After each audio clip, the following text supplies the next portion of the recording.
Medical করেছি প্রায় ৩ মাস। এলডি paper এখনো বের হয়নি, কতদিন সময় লাগবে? ব্রুনাইতে যদি আপনার কোম্পানির মালিক যদি এলডির জন্য জমা দিয়ে থাকে, আর যদি কোম্পানির মানে পেপারগুলো যদি স্ট্রং থাকে, কোম্পানি যদি শক্ত থাকে, ওই ক্ষেত্রে সাধারণত এতদিন লাগার কথা না। ৩ মাস ৪ মাস, ২-২.৫ মাস, ৩ মাস ৪ মাসের ভিতরে বের হয়ে যায়। আর যদি পেপারে কোনো সমস্যা থাকে, কোম্পানির কোনো কাগজে যদি ঘাটতি থাকে, বা ২-১ বার যদি তুলাক খায়, মানে যদি ক্যান্সেল খায়, ওই ক্ষেত্রে এলডি বের হতে সময় লাগে। এটা সম্পূর্ণ ডিপেন্ড করে আপনার কোম্পানির মানে কাগজের স্ট্রং এর উপরে, মানে তার কোম্পানির কতটুকু জোর আছে। আর আরেকটা ভাই বলতেছেন যে কতদিন পরে টাকা জমা দিতে হয়, আপনার কোশ্চেনটা আমি ঠিক মতো বুঝতে পারিনি। সম্ভবত বুয়েসেল টাকা দেওয়ার কথা বলছেন।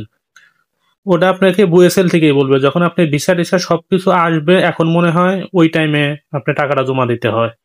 আগে যখন মেডিকেলে কেউ টিকতো, ওর নাম যেন কি, ওই কেউ যদি বুয়েসেলে সিলেক্ট হইতো, তার তখনই টাকা দিতে হতো। এখন আর ওই জিনিসটা এখন করতে হয় না। এখন হলো আপনি যখন আপনি ব্রুনাই থেকে যখন এলডি ভিসা বাংলাদেশে তারা সেন্ড করে, তখন বুয়েসেলে বলে আপনি মানে ব্যাংক ড্রাফট করেন, ব্যাংকে টাকা জমা দেন।